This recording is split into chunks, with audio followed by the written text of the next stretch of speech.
அதாவது இந்து, கிறிஸ்தவ, முஸ்லீம் அப்படிங்கிற 3 மதத்துக்கும் பொதுவான ஒரு அரசாக இவங்களுக்கு தோணிச்சான். அந்த பொதுவான அரசோட லட்சணங்கள் எங்களுக்கு தெரியும். அந்த ஐயா கருணாநிதி அவங்க இருக்காங்களே, ஆர்எஸ்எஸோட கூட்டணி, அதாவது பாசகவோட கூட்டணி வைக்கும்போது என்ன பண்ணுவாருன்னா, கிறிஸ்தவத்தை கிண்டல் அடிப்பார். பரிசுத்தாவில இட்லி வேகுமா, கன்னியாஸ்திரீகள்லாம் கன்னியரா அப்படிங்கிற மாதிரியெல்லாம் கிறிஸ்தவத்தை என்ன செய்வார், கிண்டல் அடிப்பார். எப்போ பாசகவோட இந்துத்துவ கட்சிகளோட கூட்டணி வைக்கும்போது கிறிஸ்தவத்தை கிண்டல் அடிப்பார். அடுத்தது அந்த கூட்டணி முடிஞ்சு காங்கிரஸோட கூட்டணி வச்சுட்டாருன்னா இந்துக்கள் திருடன், அப்புறம் ராமர் எங்கே பொறியியல் ஆமாம், ராமர் எந்த கல்லூரியில் படித்து அந்த பாலத்தை, ராமர் பாலத்தை கட்டினாரு அப்படின்னு கிண்டல் அடிப்பார். அதுக்கப்புறம்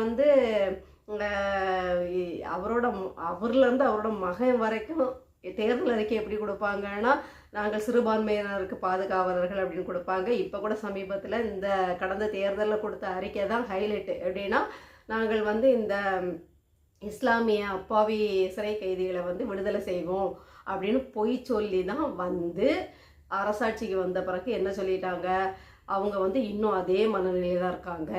அன்னைக்கு என்ன குற்ற மனநிலையில் இருந்தாங்களோ, என்ன குற்ற செயலில் ஈடுபடக்கூடிய மனநிலையில் இருந்தாங்களோ, சாக போகிற வயசில் கூட இப்போ அப்படி தான் இருக்காங்க. இவங்களை வெளியில் விட்டால் ஆபத்து அப்படின்னு மனு தாக்கல் பண்ணி அதை தடுத்தவங்களும் இவங்க தான். இப்போவே உங்களுக்கு புரிஞ்சிருக்கும். அதே மாதிரி ஸ்டான் சுவாமிங்கிற ஒரு கிறிஸ்தவ பாதிரியார் பாஜகவால் ஜெயிலில் அடைக்கப்பட்டு அங்கேயே உயிரும் விட்டார். ஏதாவது ஒரு அறிக்கை, ஏதாவது ஒரு அழுத்தம், ஏதாவது ஒரு 40 எம்பிக்கள் இங்கேருந்து தேர்வாகி போனாங்களே, ஏதாவது எங்கேயாவது இதை பற்றி நீங்கள் பேசி பார்த்துருக்கீங்களா? கிறிஸ்தவ மக்களே, திருப்பி திமுக தான் உங்களுக்கு பாதுகாவல்னு சொல்லி நம்பி ஏமாந்துட்டு இருக்கக்கூடிய என்னோட மார்க்கத்தை சார்ந்தவங்களுக்கு தான் நான் கேட்குறேன். ஸ்டான் சுவாமி அப்படிங்கிற ஒரு கிறிஸ்தவ போதகரை ஜெயிலில் வச்சுருந்தது பாஜக.